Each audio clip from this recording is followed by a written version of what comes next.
Welcome to On the Edge with April Mahoney Brains. Here, this is the spot where the conversation is pointed, the guests are sharp, and the responses are never dull. Welcome home, Brains. There's only one requirement to hang out on the edge, is that you open your big brain and close your small mind.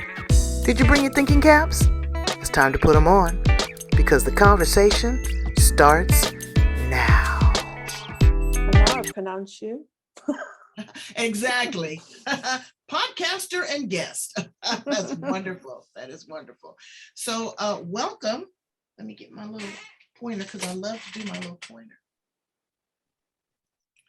So welcome to On the Edge with April Mahoney, the place where the conversations are pointed, the guests are sharp, and the responses are never dull. We have a wonderful guest all the way from UK. This is Hello. Rebecca Thompson. And Brains, we're going to talk to a jeweler. She makes jewelry, but she makes it from sea glass.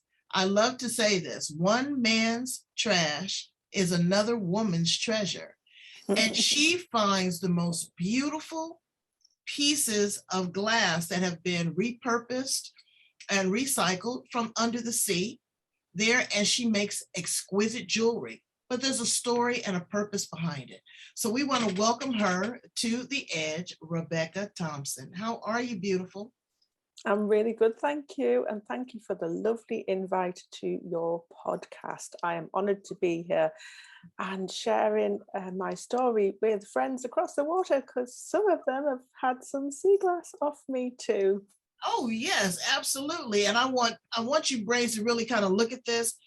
We can't even begin to tell you how beautiful it is. I'm going to come really close because I am wearing a piece of rare sea glass, and she's going to tell me a little bit more about that.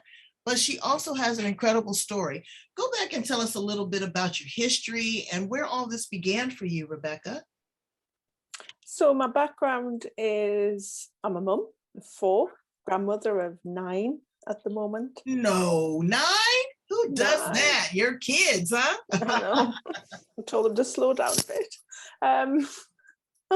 And I'm also live in the beautiful county of Northumberland. I've lived all over the country and abroad, and this is the best place I have ever lived in my life.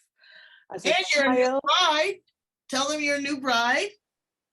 I'm a new bride, coming up to my first anniversary on December the 18th, which is also the anniversary that my mum and dad got married. So I chose that because they are no longer with us, and I thought it would be a nice thing to do. And I got married in Edinburgh in Scotland last year under COVID restrictions, but actually, like a few things in this climate, it turned out to be just the most special and wonderful day, and I couldn't have asked for any better.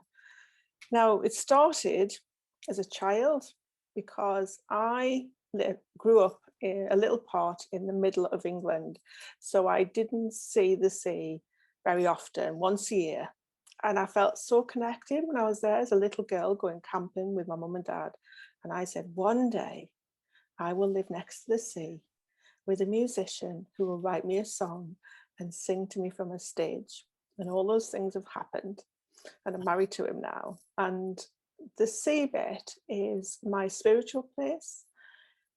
And I think sometimes when you live in a beautiful place, you don't appreciate it until you stop and stay present. And I've lived in the Lake District, which is just opposite almost where I live now. And that is what considered one of the most beautiful areas in England and in the UK. It's called the Lake District. And I didn't appreciate it when I was there, and I often go and visit it now. But here, when we went into lockdown, my job, and still is a personal organizer and declutter coach.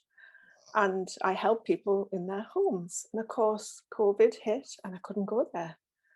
And all at the same time, I just got back from my daughters. I just got married. I just got back from my daughters because I had a new granddaughter.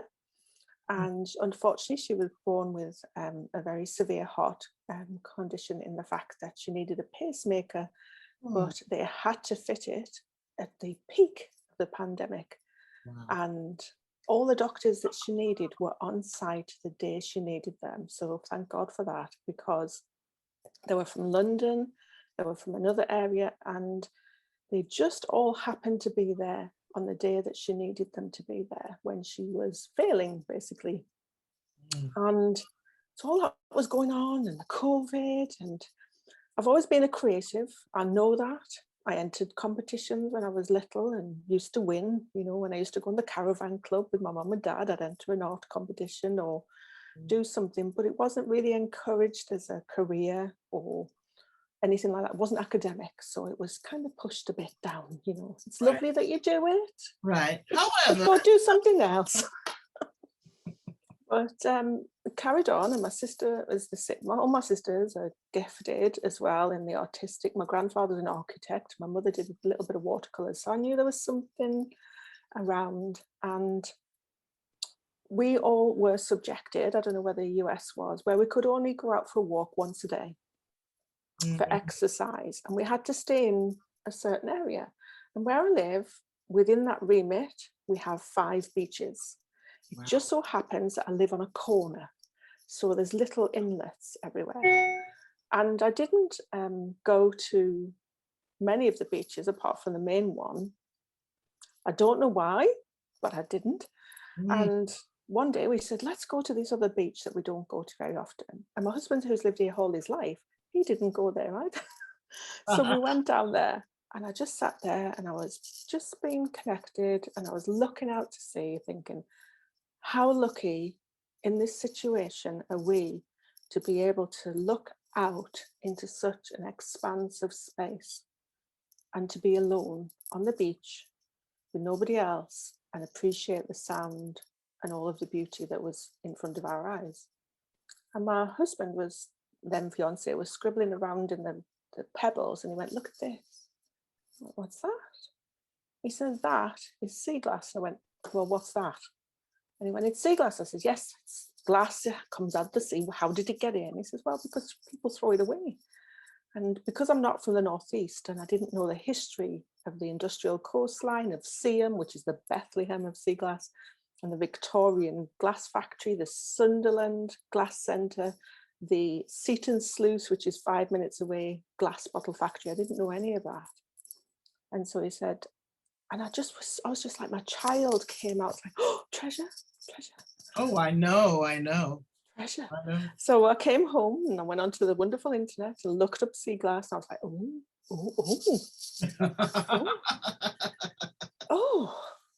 well, you can do this. You can do, can we go tomorrow? Can we go tomorrow? Can we go tomorrow? That was my saying every single day. So we went around all the beaches and we collected so much. I had about 3 vases full, flower vases full of sea glass in 10 days. And I was like, I'm a declutter coach. I can't hoard the stuff. What am I going to do with it? You know? So he said, you're a creative person. Go find something to do with it. So back on the internet, onto YouTube. I was like, oh, you can wire wrap it with pliers and wire. And I was like, oh my goodness me, you can do that? And I'd never heard of it. So I just thought, well, I'll get some wire, get some pliers out of the drawer. We call it in the UK the man drawer. So all the pliers and all the stuff is, but maybe that's not appropriate anymore. It could be any. That is okay with me. It can be the man drawer. He can fix anything he wants. I have no problem with that. It's funny because he doesn't fix. I have to get somebody in to do that. But we call it the man drawer anyway, jokingly. I think there's a bit of irony around it. So I looked in and I sat and I had a little fiddle around. I was like, oh, this is really fiddly. But of course it's going to be fiddly. It's the first time you're doing something. Just keep going. So with everything that was happening around us, and bearing in mind I'd had a history of severe depression many, many years ago that was really treated in the most extreme way.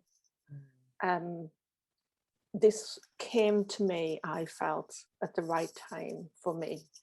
And although I'd been waiting all my life to wonder where my talent, where my creativity was going to be, I thought maybe it was in decluttering, you know, because you have to be creative with space. Right. And maybe because I'm usually quite good with people, I thought, well, I've got to be in a people thing. Absolutely. So that was all there, but there was just something missing, and I knew it. And my friend 5 years ago had said, oh, she said, I can see you making jewelry. I was like, yeah, whatever, you know, could be doing that.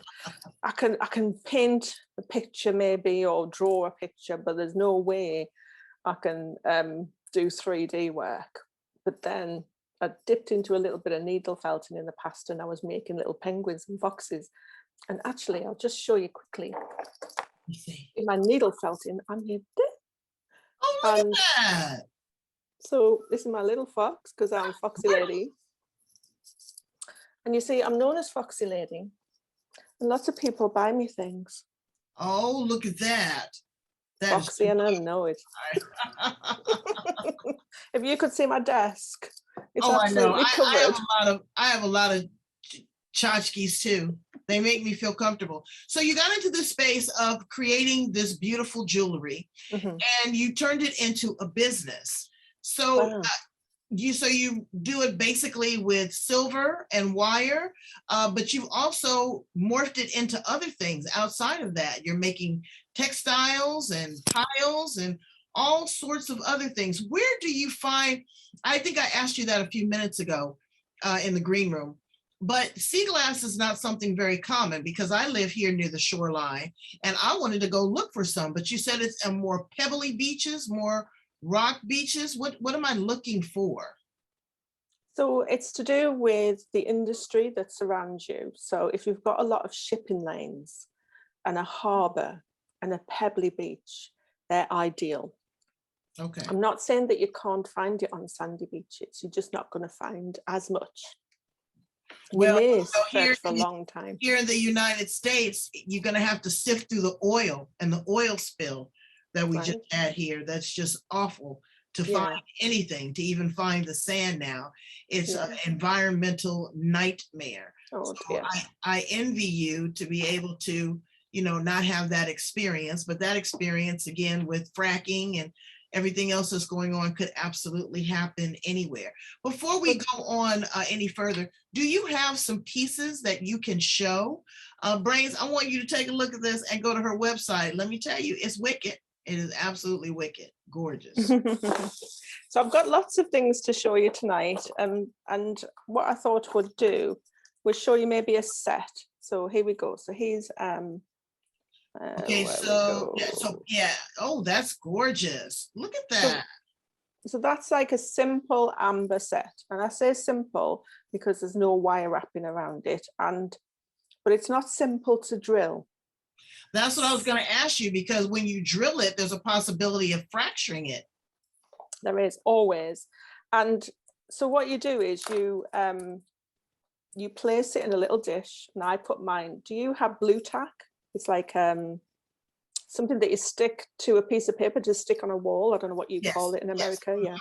Yeah. So we call it blue tack, and because it's blue and it's tacky, and that's what it is on the packet.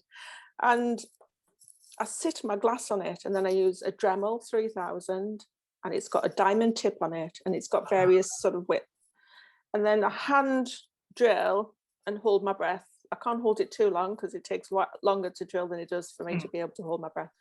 But I'm just sort of going, and I drill it, and then you have to come out, and it has to be in a dish of water because glass gets hot. So you have to keep it cool. So you stop and you splash it with water, and you're back in again, and you're back in again, and you keep it moving because the little tiny fragments of dust need to come out of the tiny little hole. Right. So you wash it, and then you get it wet so it stays cool. And then you're relieved when you've got through and it hasn't cracked. I have had one marble split in half on me. Now, marbles are one of the rarest pieces that you can get. So I have thousands of pieces of glass, thousands, and I have 15 marbles. Wow. So that kind of gives you a proportion. And also the colors are really important. So when you are looking for glass, if you really need to look up the colors before you go, because they're so important. Everything's important, every piece of glass. But if you get an orange Mhm. or an orange marble or a red, so this is what I would call a Ooh. basic wire, but it's got a little bit of orange down the middle. Look at that. And that is worth a lot of money because it's red. It's wrapped in sterling silver and it's got just a very simple, because I wanted that piece of glass to stand out by itself. Right. Let me And- ask you a little bit about the glass as we go through this. Yeah. So glass bottles or recycling is thrown overboard. Yeah. So if you think about the journey of glass, man made it from sand Right. and fired it up. And in the Victorian times, we didn't have landfills. And everything used to just get chucked over the cliffs, the harbours. You know, we didn't have landfills. So it just used to get chucked over and it would go into the sea and get washed away. It takes at least 20 to 40 years to get some frosting. But when you get a really, really rounded piece, it's probably been in there 50, 70, 100 years. Wow. But you can have stuff that's been in a lot longer than that. And this is called pirate glass. The reason it's called pirate glass is that it looks black and it would hold the rum and the poisons and things like that. And it would keep it right, because when the ships used to go out, they didn't carry enough water. They couldn't physically carry enough water sometimes that would stay fresh. And that's why they carried a lot of liquor. Really, that's a good excuse. And you notice that it's not very frosted in appearance, it's quite shiny. Right. And this is hand blown. Now I'm going to blow you away here, because this is likely to be 1700s, 1800s, early 1800s. That's how long it's been in the sea. Wow. So that's pirate glass. And then we had a guy who, H. Cod, I can't remember his first name off the top of my head now. And he was making glass bottles and they were making carbonated drinks then. And he invented the cod bottle. And what it was a bottle that had a little marble in it. And the marble and the seal on the top of the glass bottle would keep the drink carbonated, keep it fizzy. So they're called cod bottles. And when you find one, this is called a cod marble. And it's usually this color. So it's aqua. So it's very similar to almost mine, because it has frost, but that one's green and mine is orange. Yeah, so you've got a proper marble, a children's marble. And this is a bottle marble. And here's the bottle top, and here's the bottle stop. Wow. And that used to be. Found all of that? And that goes in there with a rubber seal, and the drink would just bounce up there and keep the drink carbonated. So that is sort of a little history lesson. And in various parts of the world, different colours are rare, but the top ones generally across the board are orange, red, blue, lilac, pink, yellow. They're in like the top. And the blues are from they're from usually poisons. So I'll show you a big blue. Here's a big blue. And this has come from a big bottle, and it's going to have a sterling silver design. Oh, look at that. Oh, that is gorgeous. Look at that blue. So that will I'll do a one-wire art, because what I also picked up over the last 18 months is how to, I think it's Picasso does one-line drawings. You can do a one-wire drawing. So you just do it with wire. So I recently did one for a client, and I put a rose on it because she was going to a very famous, it's called the Chelsea Flower Show in England. It's a big, big show for gardeners and people who love flowers. And here we have a bottle top. I've got 5 out of the thousands of pieces. Wow. And so I'm a bit of a magpie, right? So when I went on this sea glass journey of wrapping, I came across other things like resin. And I thought, oh, resin, glass. I can do something with that. So I started working with resin and making little key rings. Oh, that's nice.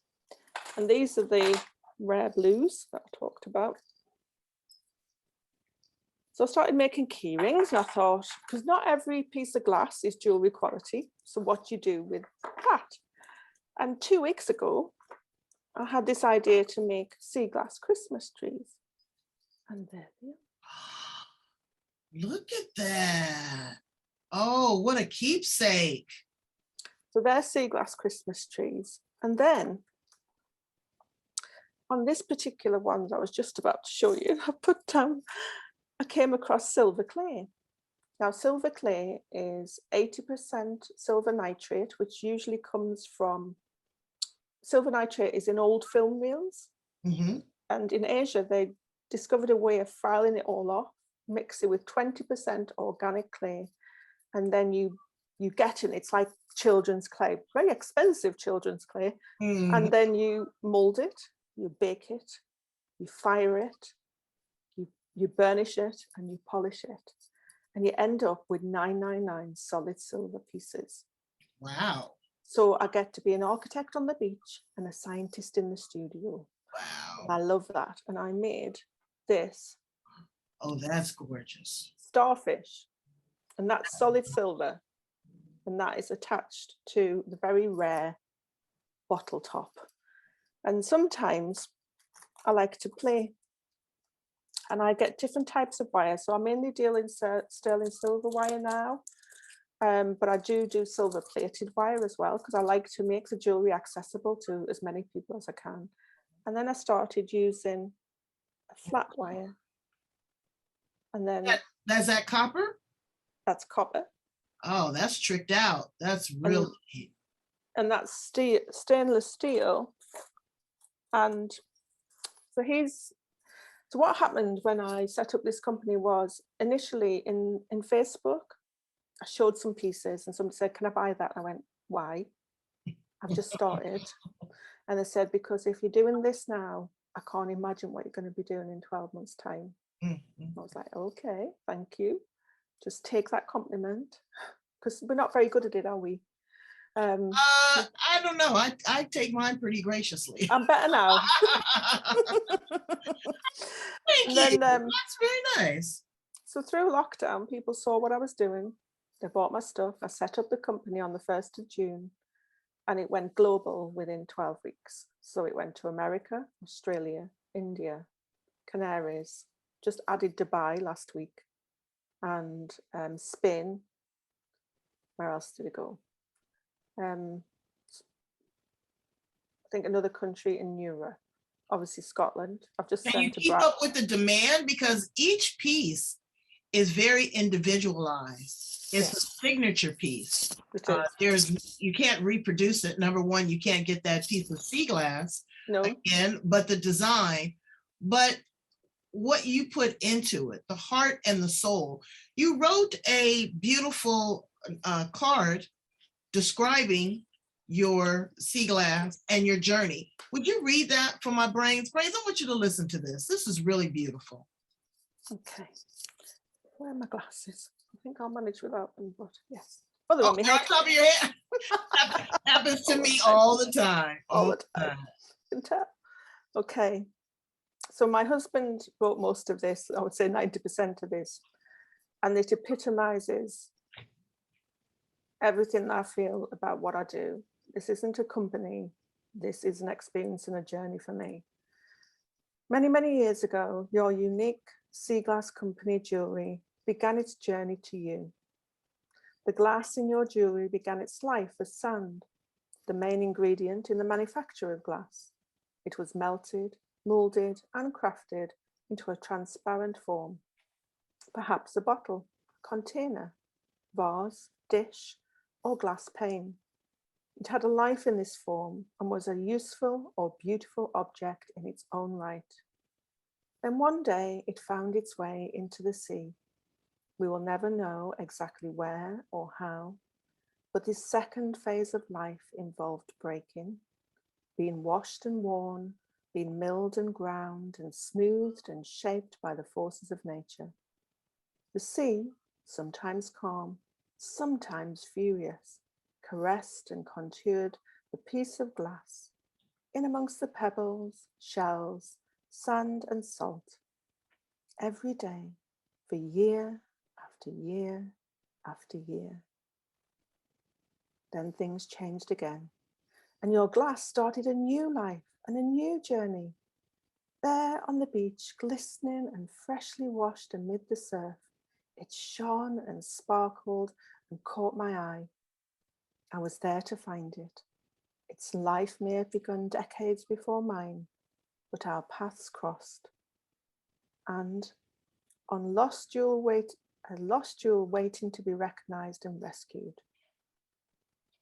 I picked it up, washed it, carefully considered its natural and unique beauty, its smooth edges and translucent heart, and I made a plan to create a special piece of jewellery, truly like no other, and bring its journey to a point of completion. Transformed and revived, it now comes to you. It has come a long way to be with you, and I hope it brings you as much joy as it has brought me. With love, Rebecca. That is so beautiful.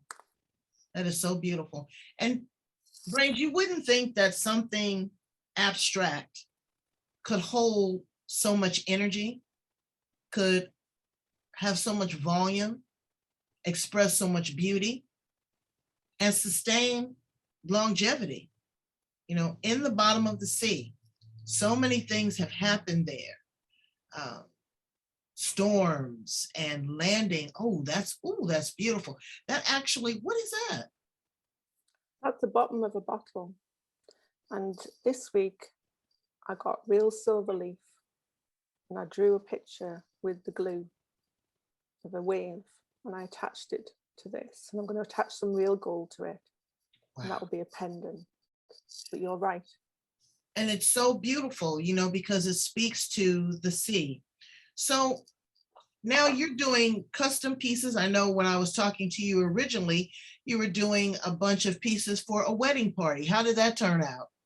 Wonderful. She absolutely loves them. She chose grey sea glass, which is around 1900 to 1925, because they were still working out how to remove certain elements from the glass to make it clear.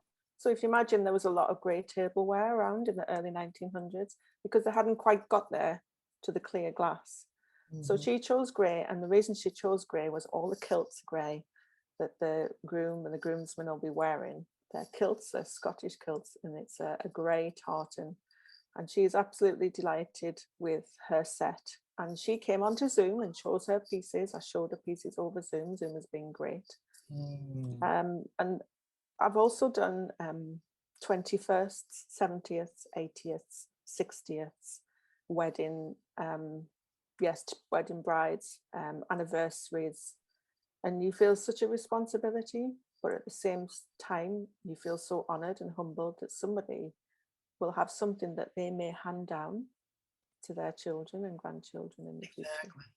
So let me dial back a little bit more again and talk about, how did you find out the history of this glass? I'm sure that it's documented, of course, but you know, is there somewhere in the world that you can look up sea glass? Is it on Google? Is it on YouTube? It's on Google. It's on YouTube. Is this something popular? Is this something that, you know, people actually go out and collect? You know, I go out with my metal detector to the beach. I found some great finds there, but I've never looked for seagull, and I look for seashells. But now I'm going to have a keen eye and look for glass. Is there a certain reflection? How do you detect the sea glass from all the other stuff that's on the beach? It's true. It's an art, and you get, the more you do it, the more you'll get a keen eye for it and you'll spot it. The hardest things to spot are marbles and dark glass.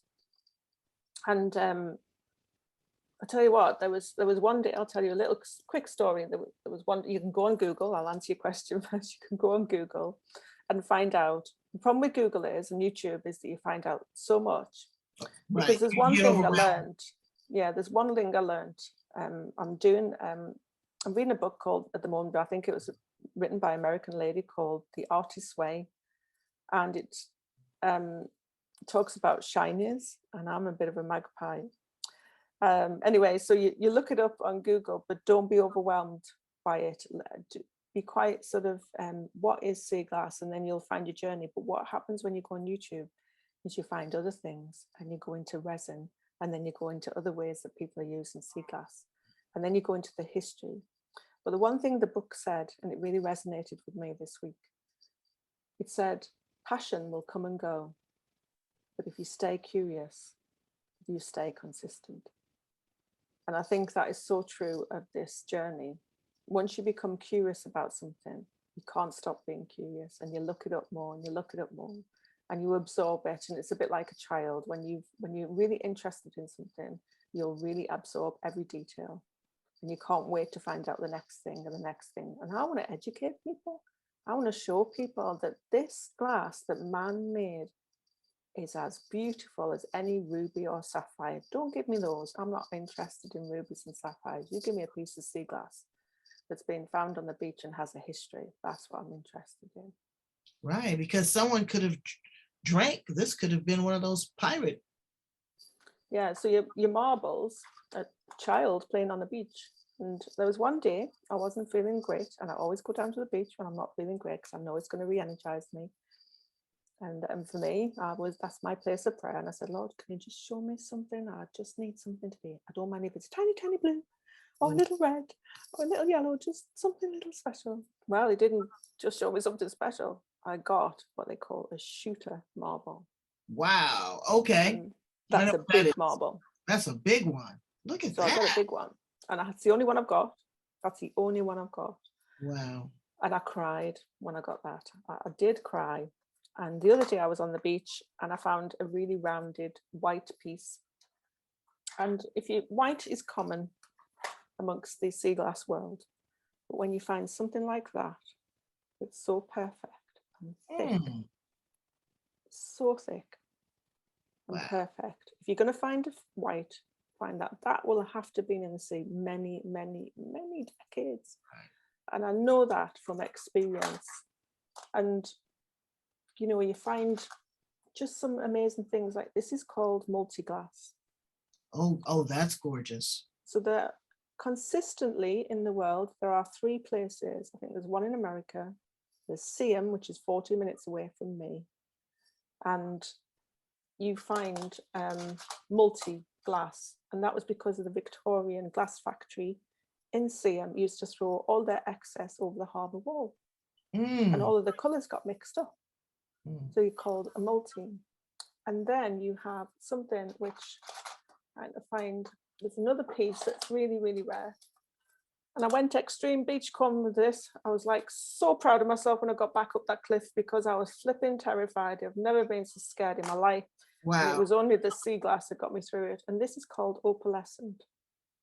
And it's got an iridescent colour, purples and blues. And again, 1 in 50,000, it says on the internet, have found this. But then when you go through all of these YouTube journeys, you end up doing other things, like you said. So I do fluid art. And this is my coaster. Okay, so you make the coaster, you make the resin, and then you embed the sea glass in that. No, there's no sea glass in this. It's just paint that I've moved around and made into a pattern with acrylic and put it on top of a tile and then put resin on. And this took me down another journey, because I'm a shiny magpie and I like shiny things. And I make art as well, fluid art.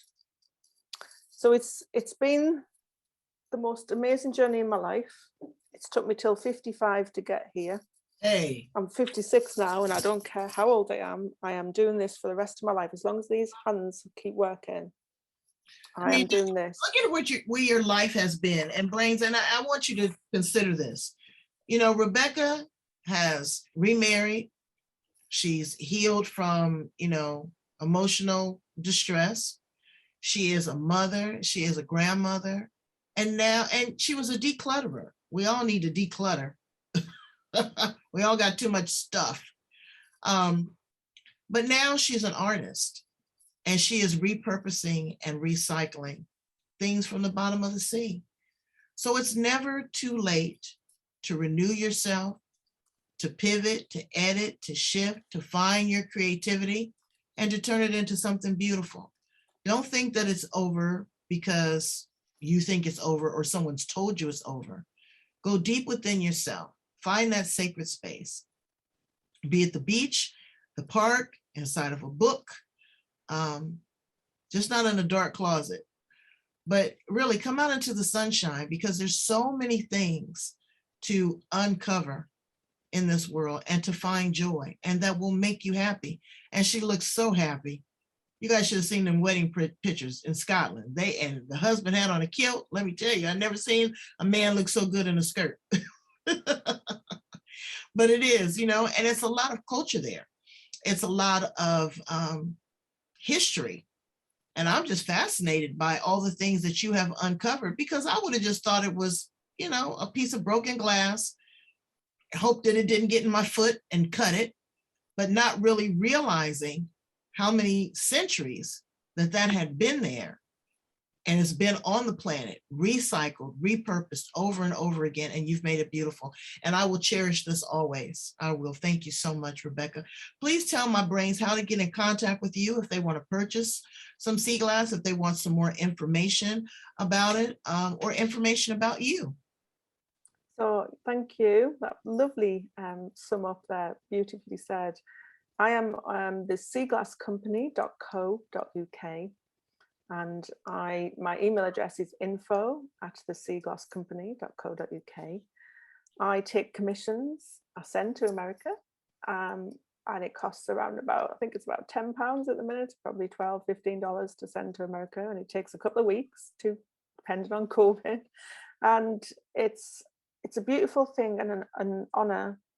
Also, I do commissions for all kinds of other art, so you can find out more about that on the website. I'm also setting up the Sea Glass Academy next year, which I'll be doing online tutorials on how to make sea glass jewelry as well, and lots of other different that's things. Going to be neat. I might sign up for that. It is. Because I'm a jewelry maker. I make jewelry. I do wire jewelry and, with stones on that. Right. But working with wire is not easy.